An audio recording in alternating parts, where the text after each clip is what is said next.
राष्ट्रगान बेटा ऐसे बैठे बैठे कभी भी नहीं गाना चाहिए। आपका कुछ कर्तव्य होते हैं बेटा, हम सबके कर्तव्य हैं कि आपका जो बैठो बेटा जो हमारे राष्ट्र के प्रति जो भी चिन्ह है उसका सम्मान करें। ये सभी नागरिक का परम कर्तव्य है। जो राष्ट्रगान है कभी भी बैठे बैठे नहीं गाना चाहिए, हमेशा कैसे गाना चाहिए? जहाँ कहीं भी बज रहा हो आपने सावधान मुद्रा में खड़े होना है। कितनी मिनट का? 1 मिनट का भी नहीं होता।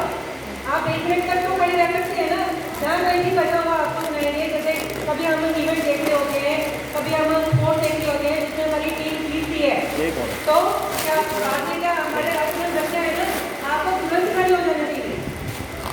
ठीक है, आप जहाँ कहीं भी बैठे हो आपको तुरंत खड़े होकर के और उस राष्ट्रगान का सम्मान करना चाहिए। बैठे बैठे कभी भी राष्ट्रगान नहीं गाना चाहिए। ठीक है, इस चीज़ का ध्यान रखना। और एक जब मंदिर में जब आते हो तो सारे देवी देवताओं को नमस्कार करके आया करो बच्चों।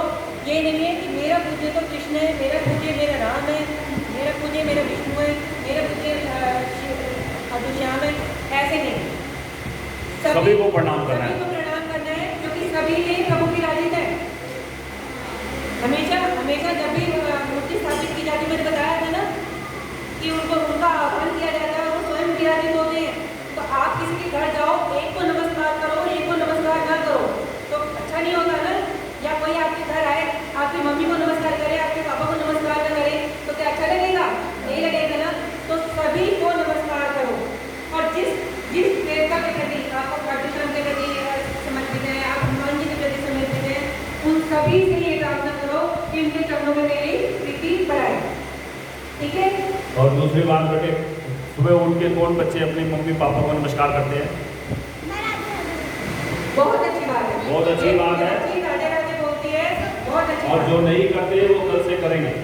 कल से मम्मी पापा को सुबह उठते ही गुड मॉर्निंग की जगह नमस्ते कहना है, राम राम कहना है या नमस्ते कहना है। राधे राधे करो, राम राम बोलो, कुछ भी बोलो। ठीक है। और दूसरी बात, अब तो ये बात हो गई कि आप गुरुओं को भी करते हो, अपने जो गुरु जो टीचर जो तुम्हें पढ़ाते हो उनको भी करते हो? करते हो, बहुत अच्छी बात है।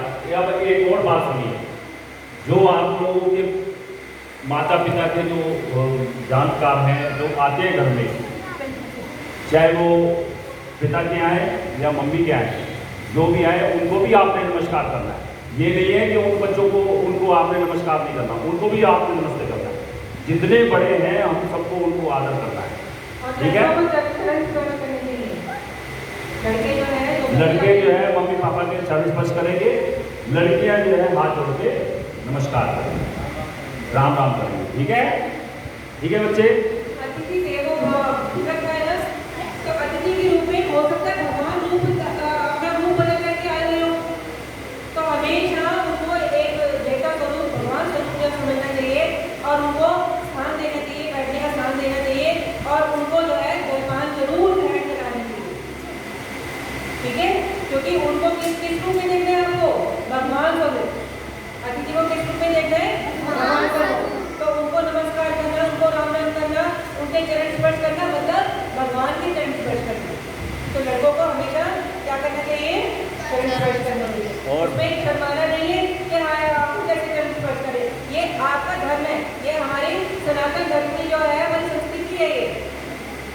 और एक बात और याद रखो बेटे, ये तो हो गया आपने बड़ों को, गुरुओं को या जो संबंधी आते हैं उनको प्रणाम करना। एक सबसे बड़ी महत्वपूर्ण बात आपको मैं बताता हूँ कि आपके घर में अंदर कोई मेहमान आता है, घर में कोई आ गया, जैसे उसके आगे जलपान रखा है या कुछ सामान खाने का रखा हुआ है।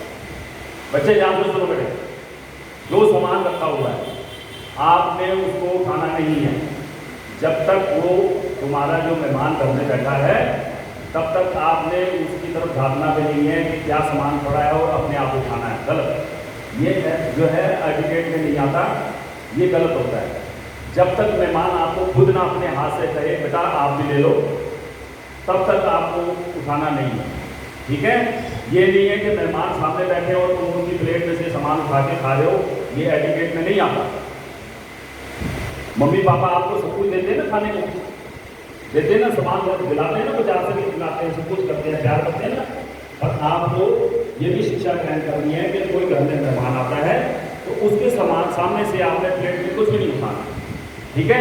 इस बात का आपने ध्यान रखना है। कुछ यह शिक्षा ये भी लेनी जरूरी है घर में, क्योंकि जो मेहमान आता है और वो जब ये देखता है कि बच्चों को इतनी भी अकल नहीं है, इतना भी एटिकेट नहीं है कि सामने से सामान उठा के खा रहे हैं, वो मम्मी पापा का नाम बदनाम होता है। हाँ, मेहमान जाने के बाद आप खा सकते हो, कोई दिक्कत नहीं, क्योंकि वो तुम्हारा अपना घर है। पर उनके सामने आपको ये जरूर एटिकेट रखना है, ठीक है बच्चों।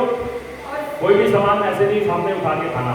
कभी भी कोई झूठा भी सामान देना, जैसे आप नमकीन खा रहे हो, आप ये नहीं कि चम्मच भर के आपने मुंह में डाली और फिर उस चम्मच को रख दिया, नहीं, ये झूठा भी नहीं किसी को खिलाना चाहिए, ना झूठे गिलास में पानी देना चाहिए, किसी में भी नहीं। क्योंकि कहते हैं जो भी इंसान झूठा अपने बर्तन में किसी और को कोई भी खाने पीने का सामान देता है तो उसके सारे जो उसके गुण होते हैं वो उसके अंदर चले जाते हैं।